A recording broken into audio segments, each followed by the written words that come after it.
Oi pessoal, um amigo quer fazer um cortador de garrafas, ele me trouxe essa resistência. E aí, como vocês sabem, vem aquela pergunta: será que eu posso ligar ela na rede? Será que eu posso ligar ela direto na rede? Então, para saber isso, nós temos que conhecer qual a resistência total dela e saber este fio. Ele suporta essa corrente que vai passar por ela? Senão ele pode se romper, o fio se romper. Ou podemos até provocar um curto se essa resistência for muito baixa. Eu já falei aqui para vocês que o correto é a gente chamar de resistor, mas dificilmente alguém vai chegar para vocês, como eu falei, e dizer que é um resistor. Então vamos ver aqui se vai dar certo nós ligar ela direto na rede, ou se vamos ter que colocar algum tipo de barreira para que não passe essa corrente toda. Como já falei aqui para vocês, caso precisar a gente aumentar a resistência dela para colocar na rede, a gente pode usar capacitores, e mais barato do que usar um transformador ou indutor, mas o indutor fica pesado, então o capacitor se torna mais leve. Então, primeiro vamos medir o tipo de fio que tem nela e também de quantos ohm é essa resistência. Então, mais ou menos aí 7.7, vamos dizer aí que 8 é o que dá mais ou menos. Então essa tabela eu já mostrei para vocês, é a tabela Nicrom. Eu já mostrei ela para vocês, está no site Eduferra aí, vocês podem entrar lá e imprimir. Então, de acordo com o diâmetro dela aqui, nós podemos ver aqui 0,8 AWG20. Aqui tem quantas gramas por metro, quantos ohm por metro, e aqui a temperatura que ela suporta, ou melhor, a temperatura de trabalho e a corrente que suporta dentro dessa temperatura. Então, em 200 graus, 3,6 amperes. Se eu aumentar lá para 400 graus, ela vai suportar aí 5,7 amperes. E até 600 graus, 8,10. 8,1 ampere. 800 graus, 10,7. 1000 graus, 13,8 ampere. Essa mesma aí, a WG20. Então o material Nickel Chrome, ele suporta aí até 1200 graus. Acima disso aí ele vai fundir. Para que atinja isso aí, vocês sabem também que tem que estar num ambiente fechado e tal, e tantas outras coisas, e isso e aquilo, para não, ela não ter perdas. Então agora vamos medir quantos ohm é essa resistência. 5,9. Olha aí, 5,9 ohm. Então, como vocês sabem, a resistência é bem baixa. Aqui a rede é 220. Aqui a rede é 220. Se eu pegar aqui, ó, 220 volts dividido por, vou botar 6 ohm, eu vou ter 36 amperes aí. Então já extrapolou tudo que ela suporta aí. Essa resistência ela vem nesses forninhos. Os forninhos assador aí vem essas resistências. Então vocês já viram que extrapolou tudo aí. O máximo que ela suporta lá, depois que ela aquece, então isso quer dizer que nós não podemos aquecer ela de vez, que ela pode se romper. Então temos que ir aquecendo ela aos poucos até ela chegar naquele ponto para ela suportar aquela determinada corrente. Mas vamos supor aqui que vamos trabalhar aqui com a corrente de 3,6 ampere. Suponha que vamos trabalhar com 3,6 ampere. Então temos 220 volts dividido por 3,6. Então vamos precisar aí de 61 ohm. 61 é o que vamos precisar. Como a nossa já tem lá, já tem 6, vamos precisar de 54 ohm. Então nós sabemos que a nossa constante para capacitores é 2650. 2650. Já ensinei para vocês aqui, ela é 2650 para 60 Hz. Dividido para 55. Que nós precisamos de 55 ohm. Então vai ser mais ou menos aí 48. Um capacitor de 48 microfarad. Eu tenho aqui um capacitor de 50. Vamos colocar esse capacitor aí e vamos ver o resultado. Então vamos lá, eu coloquei aqui uma placa de mica. Como vocês sabem, eu já falei para vocês aqui que a mica é um bom isolante elétrico e um bom condutor térmico. viu? Ela é um bom condutor térmico, é usada em micro-ondas, em chapinhas e outras coisas aí. Então o circuito aqui está em série. A rede não vai estar direto aqui na minha resistência. Ela vai entrar um lado da rede aqui na resistência, saiu, passou no capacitor, voltou para a rede. Então aqui está uma resistência RC. Resistência RC do capacitor. R, resistor, C da capacitância. Uma perímetro aqui para a gente ver a corrente, vai passar.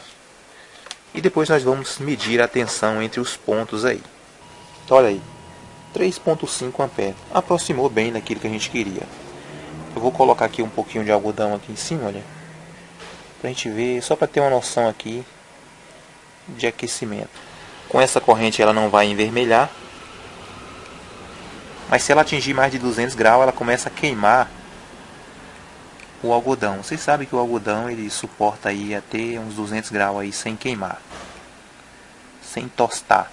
A partir disso aí ele já começa a queimar. Eu mostrei para vocês aqui em alguns isolamentos. Como vocês estão vendo ali, olha.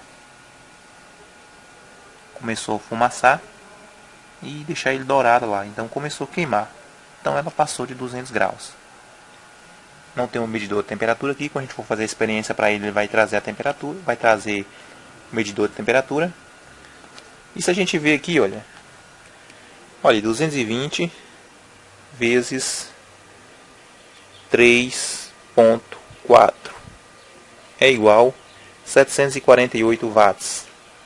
Olha aí, olha. Então queimou o material.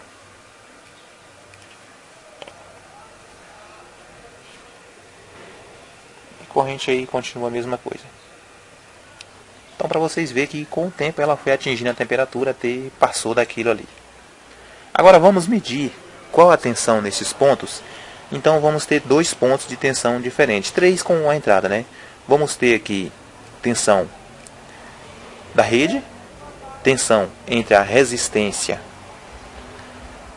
e um ponto da rede e tensão aqui entre o capacitor. Então agora vamos medir a tensão aqui que está entre a rede e a resistência. Olha aí, olha, 17 volts. Eu posso fazer desses 17 volts uma pequena fonte aí para ligar um aparelho qualquer que suporte 17 volts? Posso sim, desde que eu saiba que isso aqui não está isolado da rede. Vocês sabem que quando nós não estamos isolados da rede, qualquer ponto faz aterramento. E em um transformador isolador, não faz isolamento, não faz aterramento entre o ponto dele e o terra, só entre os dois pontos que tem a DDP, a tensão. E aqui não, qualquer ponto desse aqui e o aterramento nós temos uma DDP, tem uma diferença de potencial aí. Aí a gente pode tomar um choque, não está isolado da rede. Por isso não é recomendado esse tipo de fonte. E agora eu vou medir para vocês aqui a tensão entre rede e capacitor. Olha aí a tensão entre rede e capacitor. Olha aí. Agora eu vou medir a tensão nos dois pontos de entrada. Agora nos dois pontos de entrada.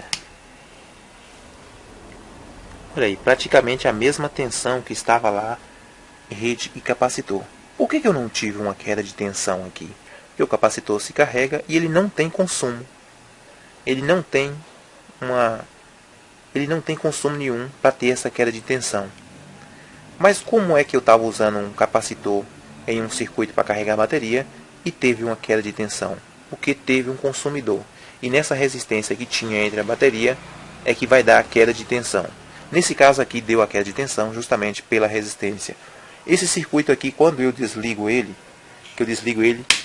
a tensão logo zera. Por que ela logo zera? Não tem carga nenhuma aí. Porque a resistência vai consumir a carga que está no capacitor. Então pessoal, esse circuito era só para vocês verem. Então, se nós formos fazer usando essa resistência, nós podemos usar esse conjugado de capacitores. Podemos usar aqui um capacitor AT100 que atinja aí uns 10 amperes, mas temos que ir controlando essa resistência aos poucos, para ela não aquecer de vez. Então ela vem perder a vida útil dele. Se não aquecer de vez, ela pode até queimar. Como vocês viram aí na tabela, o quanto ela aguenta, qual a corrente que suporta esse tipo de fio. Então toda vez que vocês quiserem ter essa noção aí, será que eu posso ligar essa resistência na rede? vocês têm que observar o tipo de fio que foi feito aquela resistência e quantos ohm tem aquela resistência, para que vocês possam saber qual a corrente que vai passar por ela, qual a potência que vai ser dissipada nela, e se vai dar certo para o seu projeto. De acordo, ele fez aqui, esse aqui vai dar certo para ele fazer teste nos projetos dele. Ele gosta de fazer algumas experiências. Gosto de lembrar a vocês que com elétrica não se brinca, que vocês gostam de fazer suas experiências aí, façam todas com cuidado, sabendo o que está fazendo. Se vocês têm alguma dúvida em relação a um tipo de trabalho que vocês vão fazer, qual vai ser o procedimento de segurança naquilo, então pesquise mais antes, façam mais perguntas antes, porque um simples teste desse aqui você pode tomar um choque grave aí. Então, seja qualquer teste, um projeto de escola, seja ele qual for, sempre procure fazer com segurança. Não tenha aquela pressa de fazer o seu projeto e entregar, mas como vai ficar aquele projeto e qual a segurança dele. Então, espero que vocês tenham gostado desse teste aí. Deixo o ok de vocês, compartilhe o vídeo para que outros vejam, se inscreva no canal. Muito obrigado e até a próxima.